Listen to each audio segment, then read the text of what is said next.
Good afternoon, I'm Mahalia Joseph and C News is live at noon. And I'm Nasira Mohammed with sport. An investigation has begun into suspected arson at the Cunupia High School over the weekend, which is alleged to have been carried out by disgruntled students. According to reports, a group of pupils allegedly crossed through a wire fence and broke into the principal's office as they attempted to search for a phone that was seized by teachers last week. The office was ransacked, as was the staff room, before both were set on fire. A 17-year-old student is being questioned by police. And the fallout from the police shooting of Adele Gilbert from Embarcadero last week continues to gain momentum, this time as a man who claims to be a relative of the deceased posted a video online over the weekend where inflammatory and racist language was used.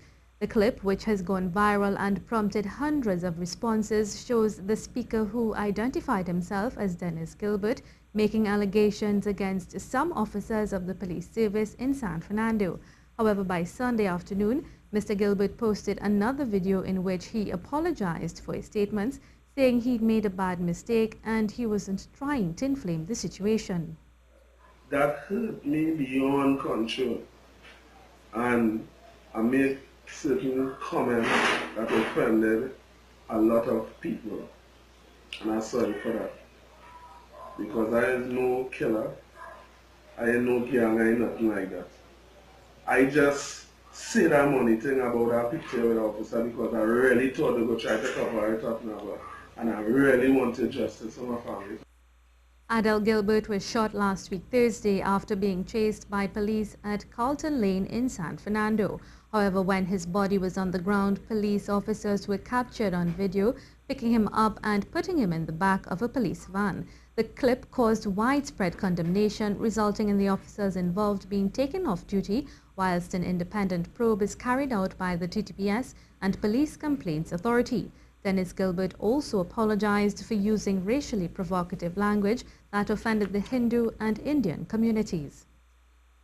And the officers and the whatever, I was just making my observation and opinion on how I see in plenty things like that happening, and I don't know if other people were seeing it too.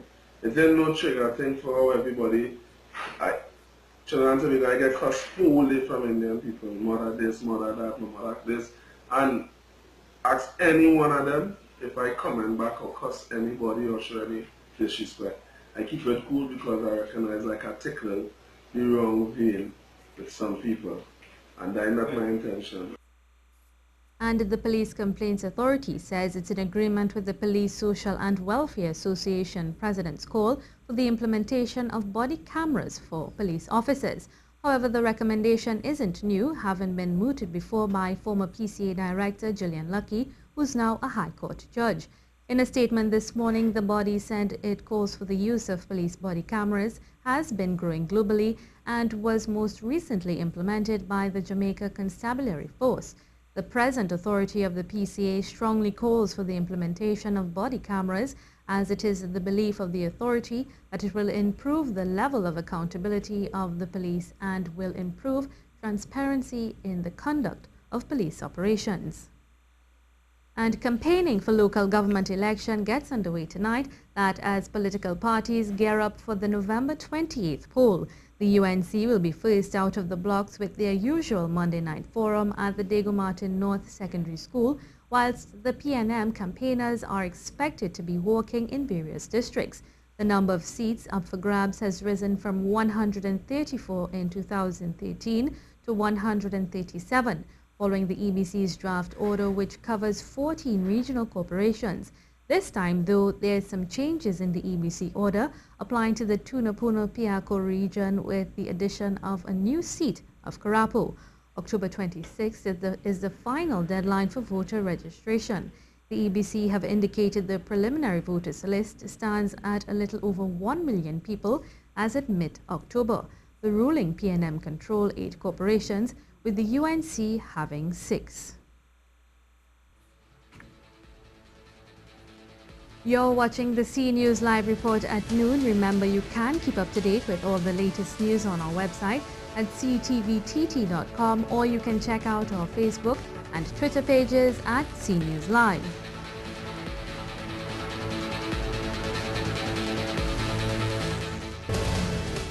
It's being reported that an Indian national has been robbed of $30,000 on Sunday night after conducting sales at the Diwali Nagar in Chagonas. According to police, the 14-year-old businessman was followed by 3 robbers to his home at Charleville around midnight, where he was held at gunpoint while still seated in his vehicle.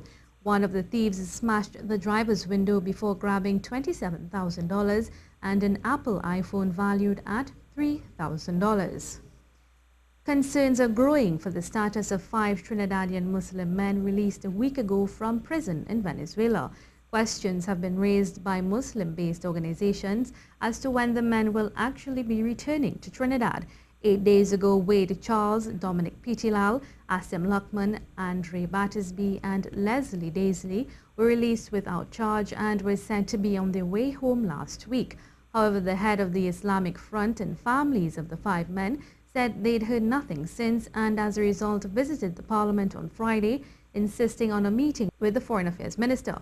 Minister Stuart Young did meet with the group, promising swift action. On March 19, 2014, the 5 men were arrested on alleged terrorism charges after the Venezuelan intelligence agency raided their hotel rooms. And Nafisa Mohammed, the lawyer for the men, told the GMTT whilst she and the families were still in the dark over comprehensive information coming out of Caracas, she now understands one of the issues is paperwork processing. We are as confused as the rest of the population, and it was very heartening to know that Minister Stuart Young met with the relatives on Friday last. As acting Attorney General, he's in a position to be able to get as much information and to clear up the position, whatever it is. And we continue to rely on officials of government for the speedy return of these men. Ms. Mohammed also said in the past communication with officials had been better. Now it appears to have dried up. I really wish that, for example, Home Minister of Foreign Affairs is in a position he can pick up the phone and talk to the Venezuelan Foreign Affairs Minister. That is not interfering or tampering with any justice system. That is a matter of diplomacy as between 2 countries. We also have the ambassador to Venezuela based here in Trinidad, and I am curious to know from the state officials in terms of, you know, at what level these discussions are taking place. 5 UNC members have apparently changed their affiliation and will contest seats for other political entities, including the PNM. According to a report this morning, the 5 who have not been named chose to shift their support to the ILP and MSG also. Both the UNC and PNM have full slates of 137 candidates each. However, at a press conference last Friday, the UNC's chair of the Women's Arm said the party was ready for the November 28th election. Well, let's talk more about this with Khadija Amin. Can you tell us which 5 candidates jumped ship? Well, there were 3 candidates, I believe, who screened with the UNC. 4 candidates, from what I understand, and the 5th one was an alderman, a UNC alderman. The candidates who were councillors, who were screened, 4 of them were screened, and they were not successful in the screening. And of course, it is understandable, it is human to be disappointed, but unfortunately, I think the PNM has played on that disappointment. The PNM was unable to get candidates in at least 2 of those seats, which are strong UNC seats, and so they brought those persons who were not selected as UNC candidates across to fight on the PNM ticket. But that, of course, in my view, does not affect our chances there. We have strong candidates who are very grounded in the community and so on. And so I am confident there are some electoral districts in that region that the PNM now hold that we will win, and that cooperation could go either way. Did they give any reasons for leaving the party?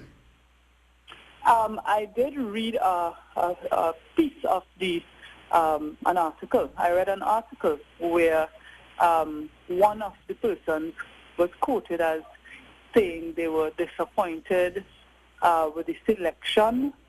He wasn't screened, but he was disappointed that his colleagues, who were councillors, were screened and were not selected. And he felt that because of that, he felt that it was the party treated them badly. I was in contact with these candidates even after they were not selected. And I personally know what it is like to not be selected. I have been screened before and not selected. But certainly, in fact, all of them, the four of them who came for screening, they did indicate to the party that they would, even if they were not selected, that they would work with the party and continue to support. But again, I really think because the PNM could not get candidates to a level of desperation on their side, that they were not able to get people from within their own rank and file who were suitable enough to be candidates, and they did target these people. As I say, I was in contact with them after they were not selected, and I know that they were very disappointed. But the party has chosen some very solid candidates. The UNC candidates up there are very solid, and they have been on the ground. They have been working in the communities and so on.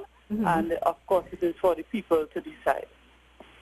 So, Ms. Amin, on a final note, how many of the candidates are women? In that region? No, well, in the UNC's local government slate.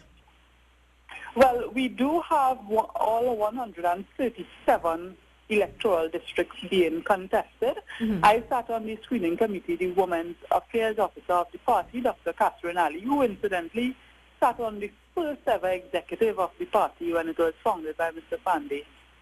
She is the Women's Affairs Officer now, and a part of, together with the political leader, we always look for good women and young people as well to include. And there are a number of excellent candidates who are female.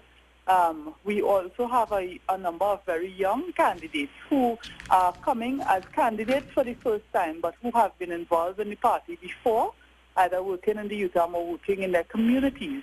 Local government is about communities. It's about people. And so when in part of the party screening process, we look for people who are very rooted in their community. So we do have a number of strong women and young people. Thank you so much, Ms. Amin, for taking the time to speak with us. And now we continue on. And one party looking towards the government elections is the Movement for Social Justice.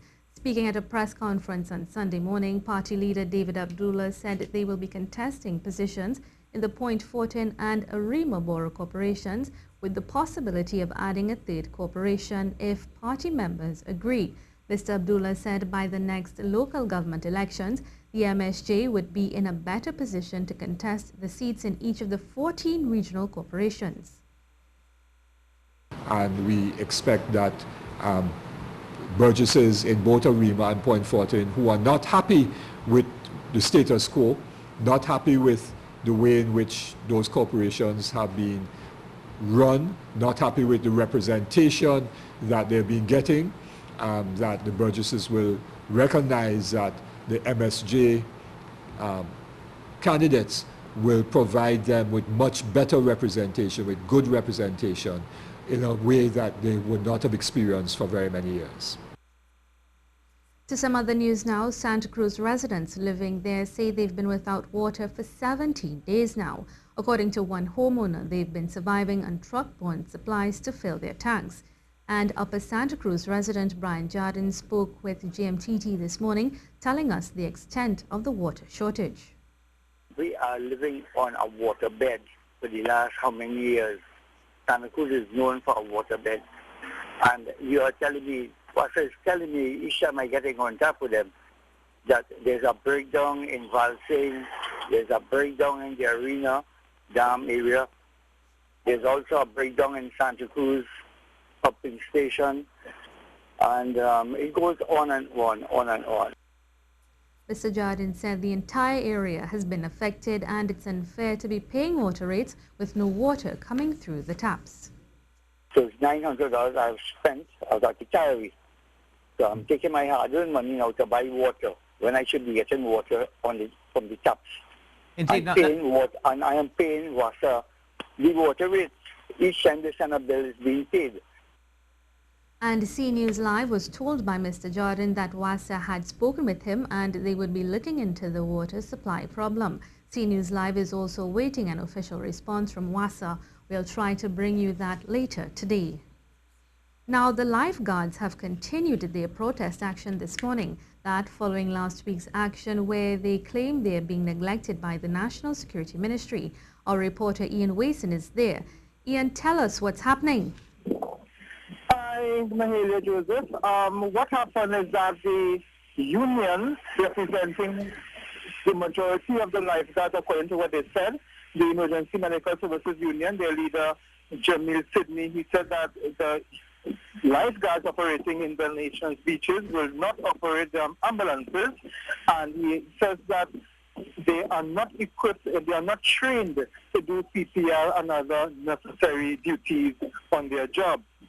They also distance themselves from the NUGFW's claim. Remember, they claimed last week they want the lifeguards to be removed under the National Security Ministry. They're saying no, it's good under the National Security Ministry. It's just that they want certain things to be fixed. They claim that they have a greater membership of the lifeguards, and so they want to be recognized as such. Thank you so much for that update on the lifeguards situation there, Ian Wason. The Prime Minister turns 67 today. 1 year and a month into office, his biggest challenge is the upcoming local government elections. Dr. Keith Rowley vowed last year at his birthday celebrations to do the right thing at all times and to ensure that good governance continues in the country. It's not yet known whether he would celebrate his birthday at Mason Hall in Tobago with his family, as he did last year. Nasira is here with sports. Nasira, tell us what's going on. Certainly, second test match against Pakistan is up and away in Abu Dhabi over in the United Arab Emirates. West Indies tottering on a possible defeat.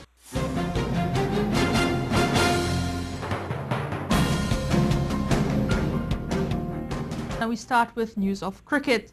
Pakistan continued into day 4 of the second test against the West Indies and declared on 227 for 2, a lead of 466 runs. Shannon Gabriel and Miguel Cummins had 1 wicket apiece for the West Indians. Triple centurion Azhar Ali top scored with 79, followed by Sami Aslam with 50 and Asad Shafiq not out on 58 for the Pakistanis. The Windies did not have the best of starts in their mammoth chase, as Leon Johnson again failed to make an impression with the bat. He was out for 9. Craig Brathwaite soldiered on, but he kept losing partners. Darren Bravo had another poor score with 13 runs. Marlon Samuels was caught and bowled for 23, and eventually Brathwaite succumbed to LBW for 67.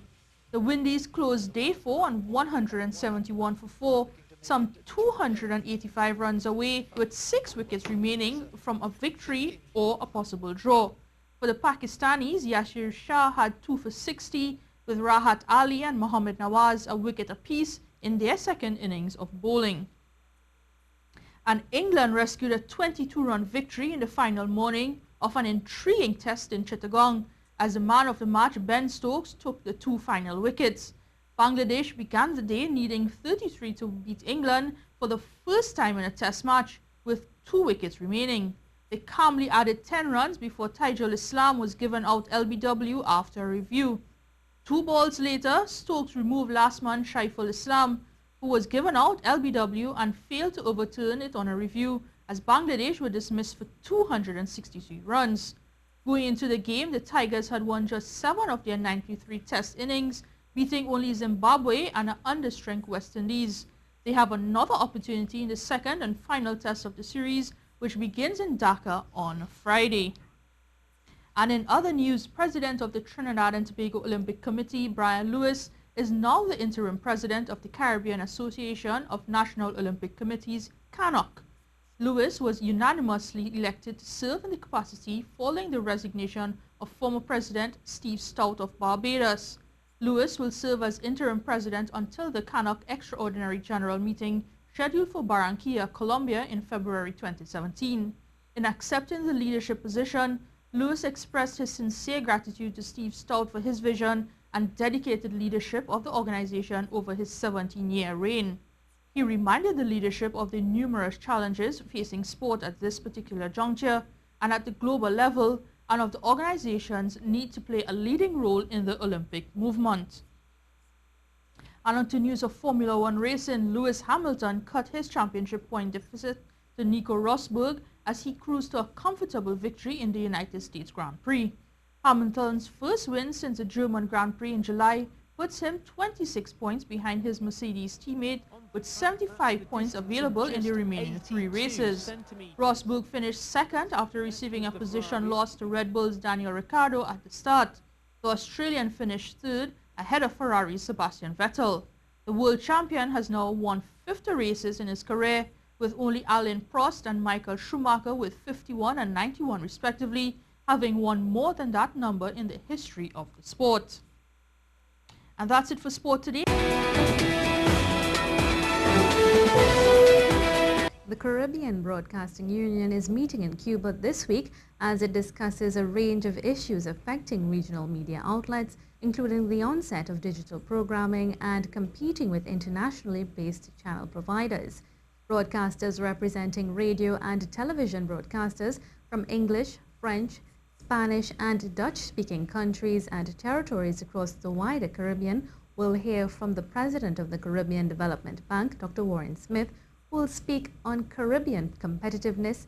Journalists will also learn about the Caribbean Disaster Emergency Management Agency, who will lead a seminar on disaster risk and the media.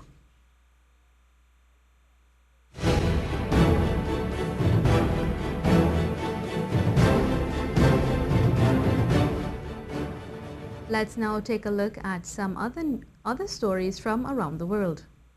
Bus by bus, the French government is now clearing one of the most notorious symbols of the migrant crisis, a camp known as the Jungle across the English Channel from Britain. An official says more than 1,000 migrants have boarded buses so far today, headed for other regions of France.